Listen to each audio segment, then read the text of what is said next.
Hello and welcome to the mobilegamer.biz podcast. I'm Neil Long and every week I go for a walk and tell you what's happening in the mobile games industry. This week recorded in part in Los Angeles, California. I am at Summer Game Fest and there are no mobile games here, but let's go for it anyway. As I'm in LA at Summer Game Fest, I thought it'd be worth including some thoughts on mobile's place in events like this, and it seems that there is practically no place for mobile games in events like this. Last year there was Pokemon Go. Xsolla has a presence here, but beyond that there are no mobile game developers. At the press and creator event Playdays, which takes place over the weekend after the big showcase on Friday, I will be writing up some of these thoughts into a proper article, but yeah, there are no mobile games here. And I think it'd be interesting to talk through why, and if that's a good or a bad thing, or if it's just fine. It's fine that mobile games don't have a presence at what is now the games industry's focal point now that E3 is dead. There was a Wuthering Waves section of the presentation on Friday, which was quite funny in itself because it was all based on the Cyberpunk show that's on Netflix, and people in the crowd around me thought it was a new Cyberpunk game for a little bit there, and then when the Wuthering Waves logo popped up, they were all very disappointed. So yeah, that I think was the only mobile game, apart from Fortnite, which is obviously a mobile game, but not primarily a mobile game. And then over the weekend, there's a load of other ones. There's Day of the Devs, the indie-focused one. There's Wholesome Direct, women-led games showcases, Latin American-made game showcases, obviously PlayStation State of Play. No notable mobile games across any of those. You know, you need to support events like this if you want to be considered part of this world. But mobile continues to operate outside of these traditional spaces.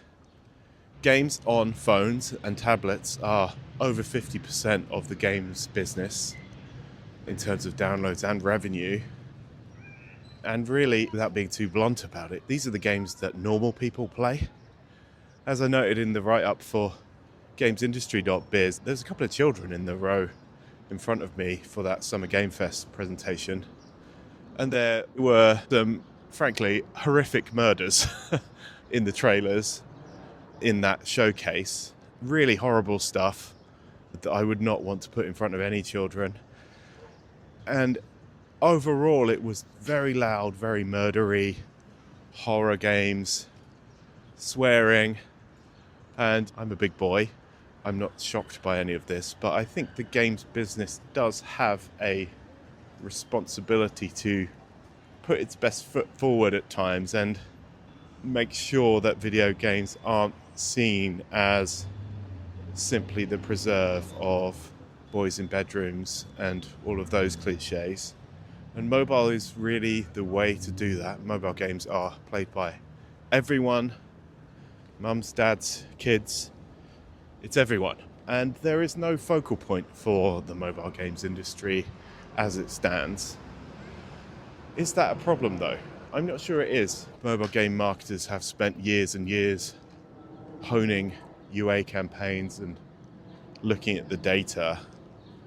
Yes, there probably is very little return on investment for getting your trailer included in the Summer Game Fest showcase or being at Playdays. But it also, in my opinion, is a bit of a shame that mobile game makers, who are the ones with, frankly, all the money right now, they are just completely checked out of being part of the wider industry and seem to be happy catering to their players, and more often than not the players that spend a lot of money. But then if you imagine the hypothetical where loads of mobile game makers throw a load of money at Jeff Keighley to be part of Summer Game Fest, would Jeff actually want them here? would the press and the creators here bother to cover these games, knowing that more often than not, mobile does not drive traffic to your website or your YouTube channel? They're not going to be streaming Candy Crush anytime soon. You spend a load of money for a showcase which is really for PC and console players who actively resent mobile games anyway. Maybe the conclusion here is mobile games aren't at these events for actually quite a lot of good reasons, and that's fine. And when you look at it that way, whisper it quietly, but maybe it's events like these that are kind of dated. Putting on a big expensive event like this to hopefully receive some press coverage, which is less and less relevant in today's landscape, is a very roundabout way of getting to the right players.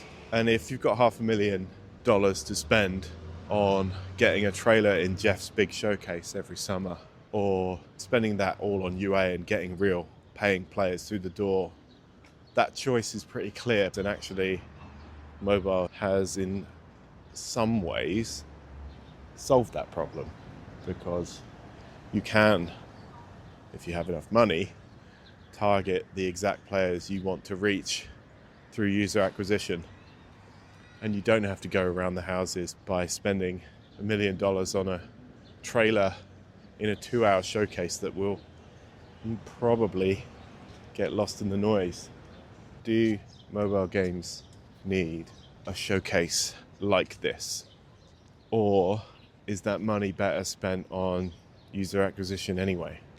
It probably is better spent on user acquisition. But I don't know, it would be nice, wouldn't it, to have a similar moment for mobile games.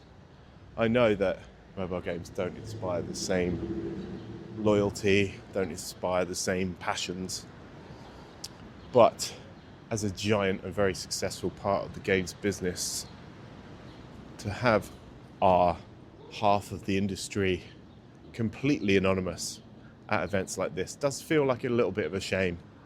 So yeah, I would like to see mobile represented at events like these, not just to give me something to do, but also because the games that people play every day that are right there in their pocket should be represented, I think, in some way at big industry events like this. I will think about it a little bit more and write up an article which will be live once this podcast comes out, so you can get more coherent thoughts on the website.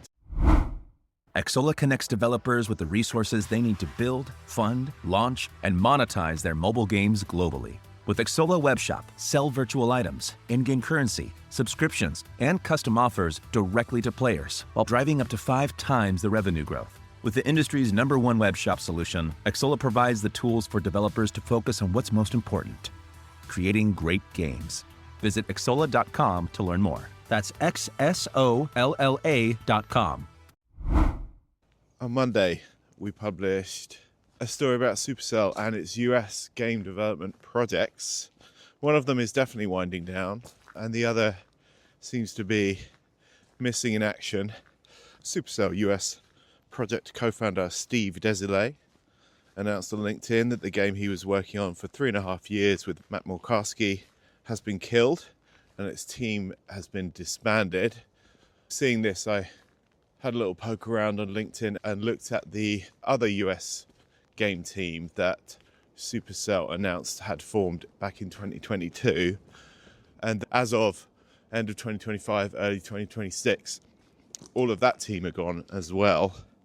That team was mostly ex-Riot guys, Candace Thomas, Charles Lee, Maya Kilmama, and Kevin Bray. Obviously, I asked Supercell to clarify and confirm and send me a comment about this, but they have not responded as of yet. So, given it's been 4 days, I don't think we're getting any confirmation on this. But the LinkedIn post from Steve seems to explain it all anyway. The US team was announced in 2022, and at the time, Supercell said those teams would be making games you wouldn't expect from Supercell. So maybe console, maybe PC, I don't know. But Steve Desolate and Matt McCaskey, prior to Supercell, were working on a top-down survival shooter called Deliver Us, which looked like it had some sort of co-op multiplayer element. Hard to say what the other US team was doing, but it doesn't look like they're doing anything anymore. A couple of other nuggets to come out of Summer Game Fest, in particular the Game Business Live, which was on Monday and was the industry-facing portion of the week. I was there writing up the Matthew Ball interview for my friend Chris, who runs Games Business. You can read the newsletter on that was sent out Monday afternoon, LA time. And I also pulled out the mobile focused bit from that interview, in which Matthew Ball basically says he knows mobile is the bigger market in terms of player numbers and revenue, but his job is to fix the Xbox business first. This is very much in line with all the other chat that's come out of Xbox in the last couple of weeks and months. And there is a lot of chat coming out of Xbox at the moment, it seems. But a bit relevant for people in mobile, the people who work for King, the people who make mobile games for Activision, Blizzard, and so on. I think the quote here from Chief Strategy Officer Ball is, the reality is most players and most revenue is on mobile. Second to that, we have the most hours and the most players on PC, but less revenue than mobile. Console is a $40 to $45 billion business. Is it growing as fast as PC or mobile? No. Are there as many hours? No. Is my bet that the platform is substantially larger tomorrow or in 28 or 29 than it is today? No. But to paraphrase, he continues, we like console and we're going to do our best. And then he concludes, we have no desire to move away from the console business. So yeah, I pulled this out because it's quite funny. Ball is a numbers guy. He knows the addressable market and revenue numbers here. I think it's quite an odd thing to say. Our strategy is to concentrate on the part of the Xbox business that has the least potential for growth. I know it's what the Xbox fans want to hear, but it does seem a little strange. I don't know what to make of this Xbox thing. They're doing a lot of talking. A lot of it doesn't seem to add up. And overnight, it seems there's going to be a load of layoffs coming to the Xbox division. The internal memo that leaked suggested that it's not going to be Activision Blizzard King that sees the full force of these layoffs. And that also makes sense. That is the part of the business that actually ships and maintains successful live games. The rest of Xbox, the first party studios, they're the ones that seem to be struggling to get anything out on time. So that kind of makes sense, as grim as it is. But yeah, first week on the job for Matthew Ball, and he gave what I think is a really good interview. You can find that on the Game Business at some point, I think. Another quick nugget from the Game Business Live. EA's Laura Miele was on stage with Chris as well. Her chat was a little bit more broad. Not too many news headlines coming out of that one, apart from this nugget about Command & Conquer Rivals. The headline here is, fans were so unhappy with Command & Conquer Rivals that EA remastered the original and released its source code. Within the chat there was a question about meeting fan expectations, and her example of where EA had not hit the mark was with Command & Conquer Rivals, which was announced at E3 2018. That just upset a lot of Command & Conquer fans. The quote from Laura says, it was a valuable moment for me that we didn't really have permission necessarily to stray too far from what the core PC experience was.